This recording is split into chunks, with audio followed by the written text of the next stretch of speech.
Hi, my name is Jenny and welcome to my channel, JK Star E-Reader. Today I am doing a June TBR. These are the books I want to read in the month of June, and there is a big stack here beside me and I want to go through them one by one.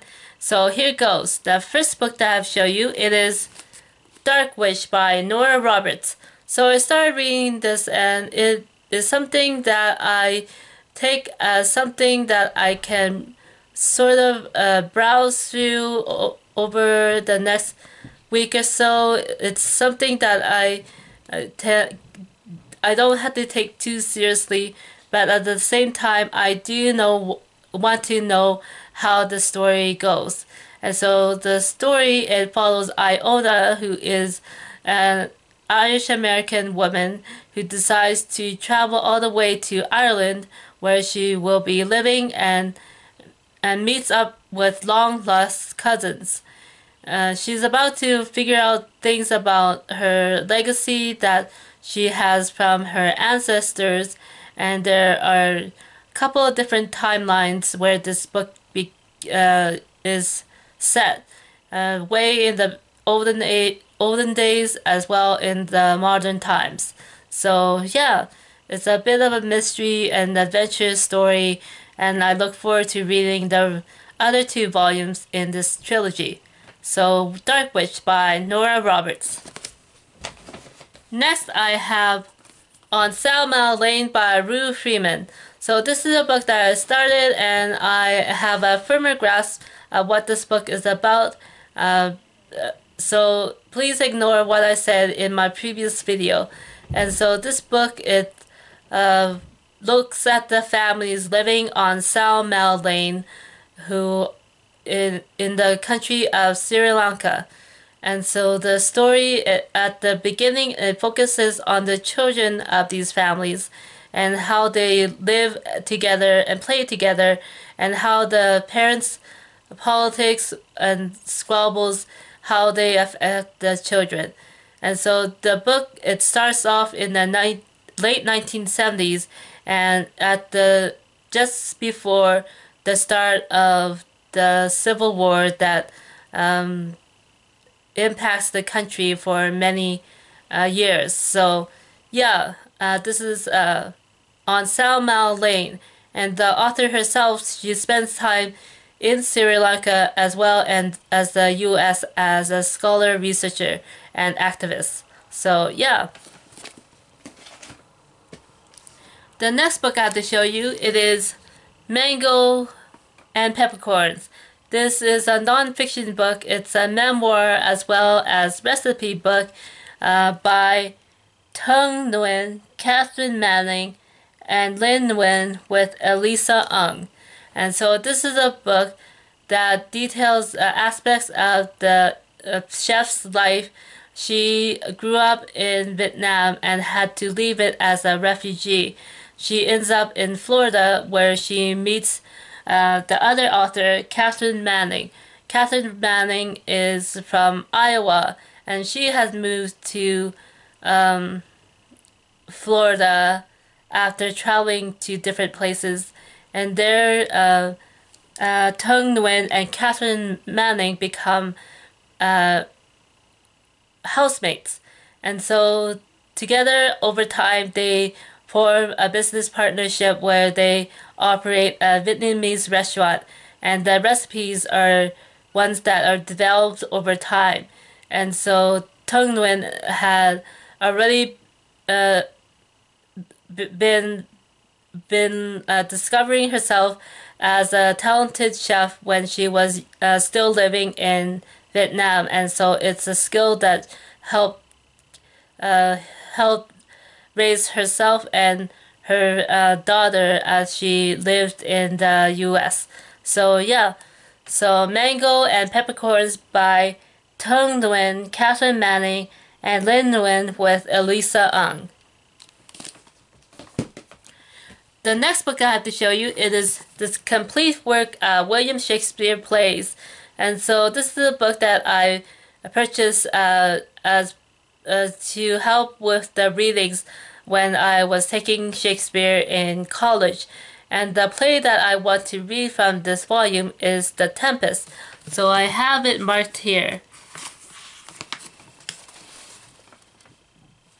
Here, if you can see it, there it is. And so it's a play that I've been meaning to get around to reading it. I've heard it mentioned a fair number of times in the past when reading different works of art and literature, and it's something that I came to mind when I was reading a fantasy novel by Joan He. So yeah, The Tempest is something that intrigues me and has been something that I wondered about, and finally I am reading it in the month of June. Next, I have another book to show you. This book is The Chronicles of Narnia, and so I was inspired to pick this book up again by a conversation that I had with a fantasy writer, and they mentioned C.S. Lewis as one of their inspirations. And so the next novel that I have to read from this volume is actually The Lion, the Witch, and the Wardrobe. I have already read The Magician's Nephew a few years back, and finally I am getting around to reading the other volumes in this collection. It will technically be a reread because I do remember reading the books in the Chronicles of Narnia when I was younger. So, yeah.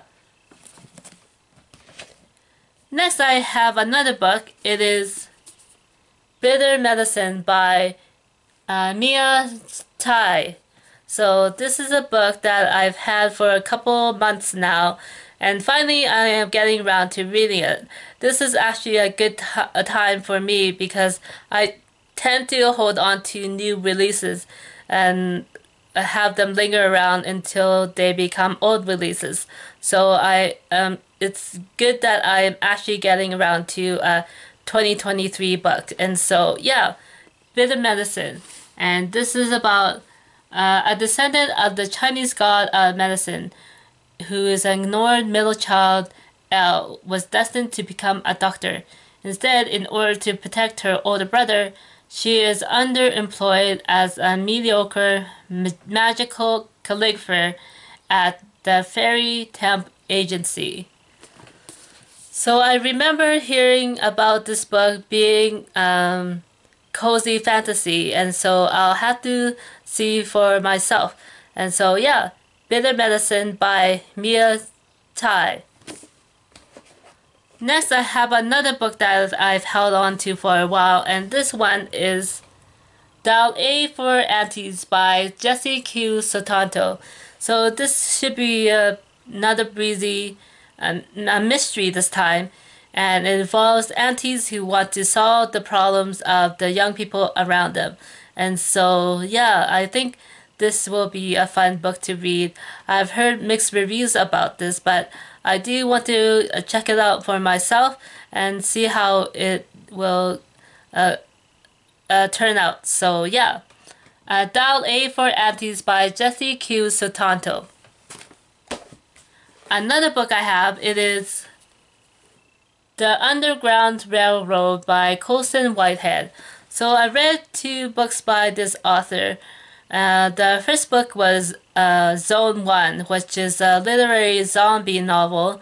And the second book that I read was The Intuitionist, which is about one of the first female and black elevator inspectors in Manhattan back in the 1940s, 50s, when skyscrapers were still relatively new, although not too new, because they had established a guild at that time. And so it's about labor politics. And so now I have this book to read, The Underground Railroad, and this is another bit of a literary sci-fi novel, and it won the Pulitzer Prize a few years back. So finally I am getting around to reading this book. Next, I have another book to show you, and this book is Five Little Indians by Michelle Good. I am speaking so quickly because I am running low on battery and I want to complete this video. And so this book is Five Little Indians. The author has recently is about to release a new volume of essays, but I wanted to go back to read this book that I have from which was her debut work of fiction. And so this is a book about survivors of the residential schools in Canada and how they lived afterwards, moving to the West Coast and living them and trying to overcome the attempted the process of forced assimilation that they underwent. So yeah, Five Little Indians by Michelle Good, and June is a good time as it is Indigenous History Month in Canada. Next, I have another book to show you, and this book is The Paper Menagerie by Ken Liu.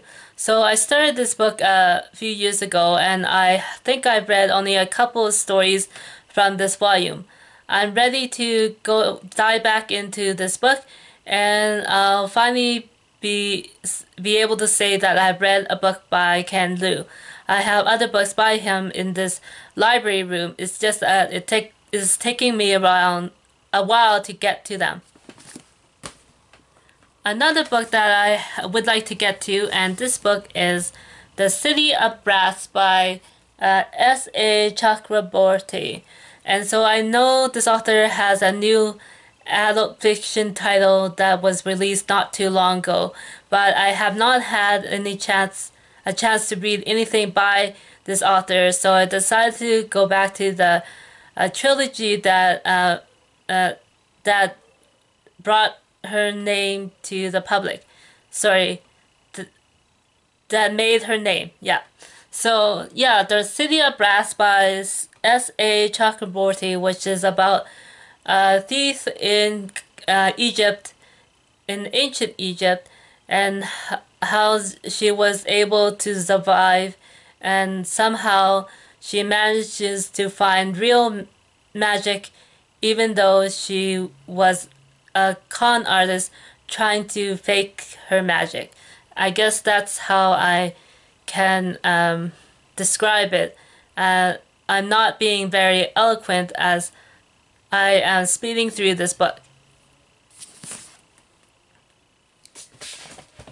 Okay, that's it for me for this video. Thanks for watching, and I'll see you again next time.